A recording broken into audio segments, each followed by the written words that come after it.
I'm joined now by John McSweeney, who is the Customer Support Manager for Southern Response. Hi John, thanks for coming in. Good afternoon. Hello. Can you just tell me a little bit about your area? You're part of the Customer Support Liaison That's team? Right. Yes. What specifically does that team do? What we do, the team has been set up to predominantly support our customers, but particularly those that are vulnerable.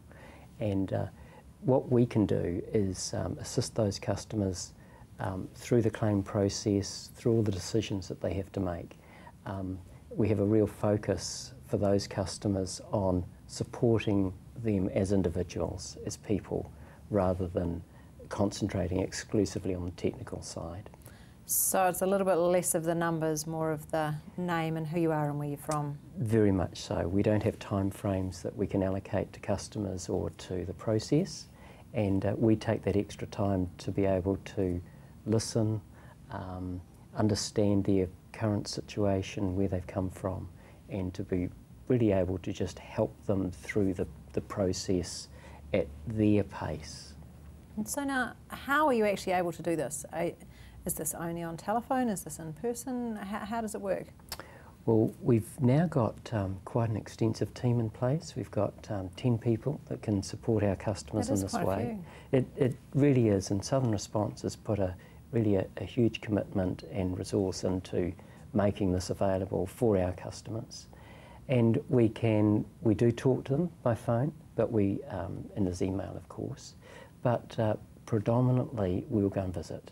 Right. We can have an in-home visit or a coffee cafe visit, but we frequently have special social support people excuse me, that can actually go to people's homes and just sit with them and have a cup of tea and talk through and explain in detail. Well, no, that's quite a lot different to the old sitting in the telephone queue, on the phone, frustrated. And a lot of people actually do struggle with communicating over the telephone as well.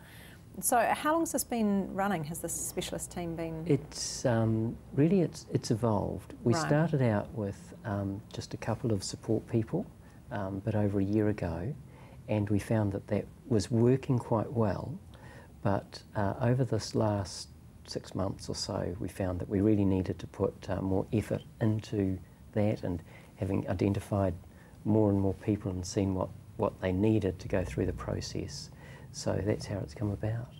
And I suppose we're also getting to a point where the claims that are outstanding, that are still in really difficult places, are the ones that are complicated for many different reasons. So they're often the ones who do need that extra support as well. They are.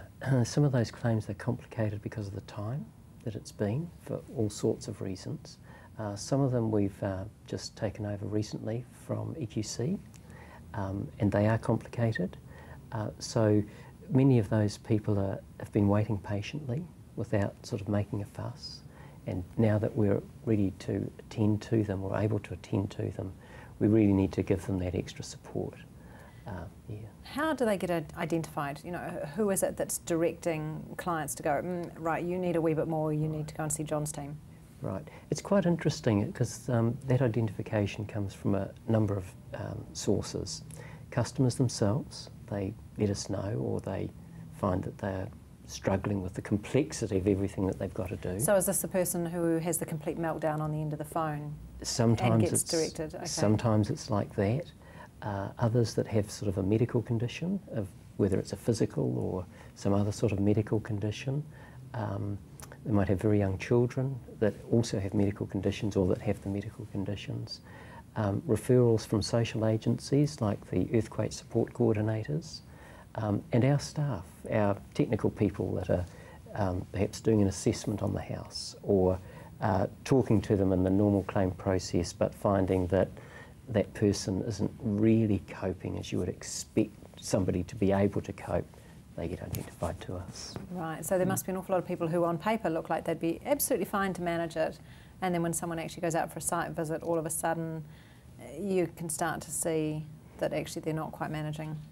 Really, that's exactly what we do find. Okay. And we also find a lot of people, most probably it's the more elderly people, they're fine when we say we're going to be doing this and we're going to be doing that, and it's going to be in this time frame, and that's all fine, but when it actually starts happening and some decisions have to be made, and people are coming onto their property and doing all that, that's when it really sort of hits home to them, and that's what they really struggle to cope with. So that's where we come in to give them support. And that's when the changes in routine throw you out, that extra decision-making process. Yes, yeah. Yes, very much so. So not only from your own staff and from themselves, what about if, you know, for example, I say, well, actually my grandmother really needs a hand. You know, are you getting referrals from other family members as well? We do.